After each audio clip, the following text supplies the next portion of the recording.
This is a tutorial for teachers who would like to use the computer to do graphing as an extension for their PBL.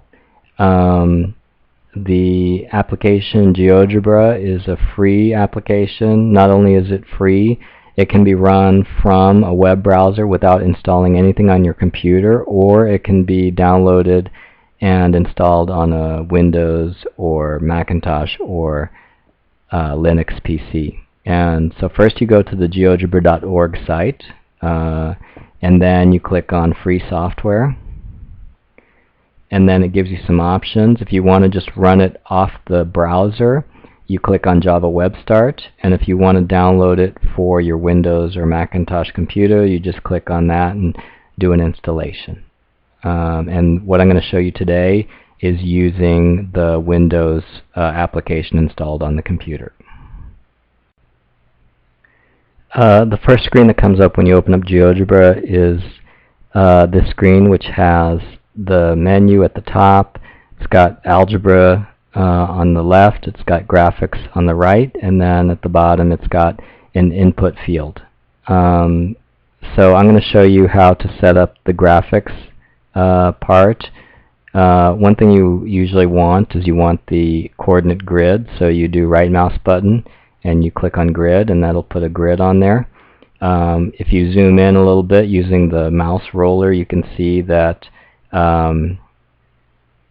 the grid is drawn for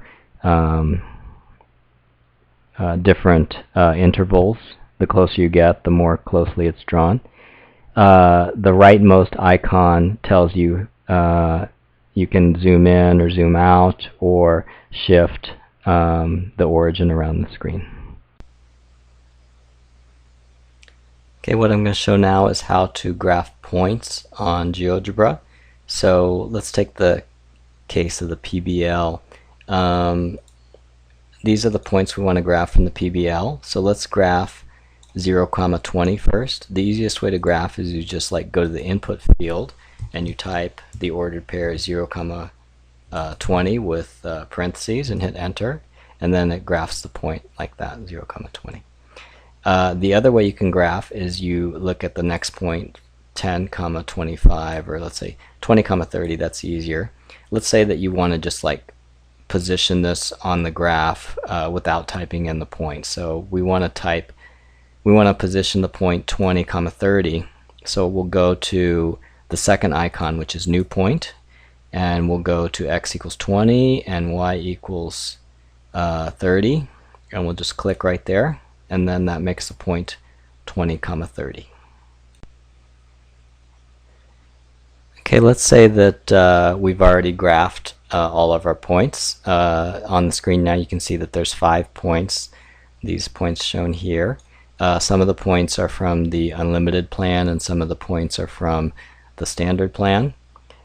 So let's take a look at these. The standard plan, these 3 points look like they're lined up in a line. Student's probably going to notice that, and then he's probably going to have more points than that. But let's draw a line through those points using the third icon, line through 2 points, and we'll click on point A and we'll click on point B or C, and then that'll draw a line. You can see that the line equation even appears here in the algebra screen.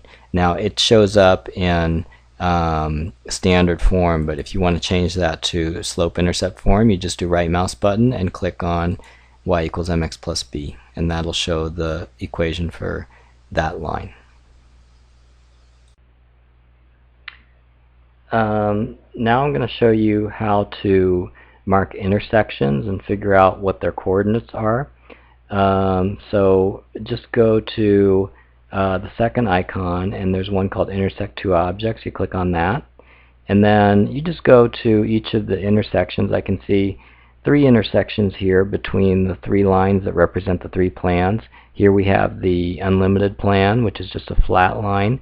Then we got the standard plan, which starts at $20 and goes up from there, and then we got the economy plan, which starts at 10 and it goes up at a steeper slope from there. So I'm just going to click on each one of the intersections I see between these 3 lines.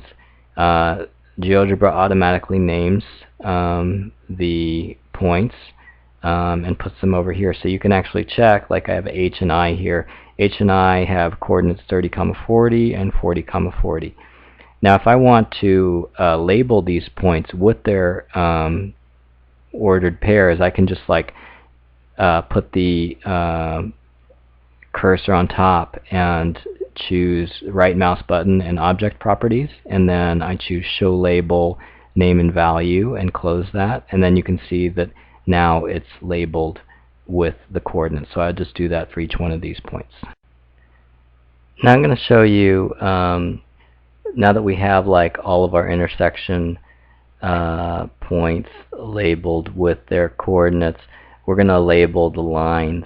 And instead of labeling the lines with their equations, how about if we label the lines with what they actually mean?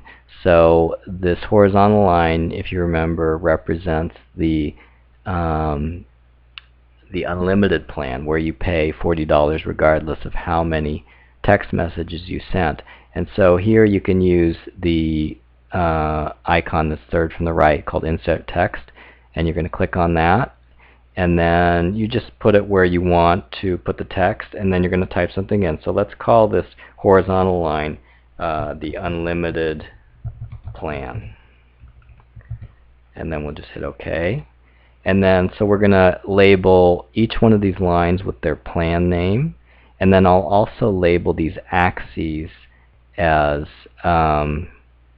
what they mean. So like the x-axis is the number of text messages, and the y-axis is the amount in dollars that you pay.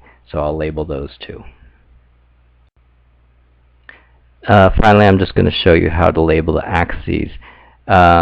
Basically, you just click on top of the axes and then do a right mouse button, and then you choose the graphics option, and you go to the x-axis, and we're going to call the label for this text messages because it's the number of text messages, and then we'll go to the y-axis and we'll call it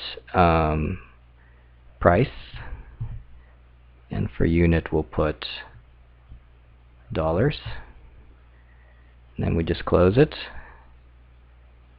and then it puts the name of the x-axis here, text message, it puts the name of the y-axis here, price, and it actually puts units here of dollars by the numbers. So you can see that Geogebra can be used as an extension for the PBL, both for students that have a lot of trouble with graphing on paper. The process maybe is very time-consuming and difficult for them, and maybe Geogebra can be used to still accomplish the objective of learning to relate table information with graph information and understand what the intersection means, but by facilitating the graphing part. And the other extension that can be made are advanced students, gifted students who can easily do graphing on paper, but perhaps they would be motivated to learn how to do it with the computer.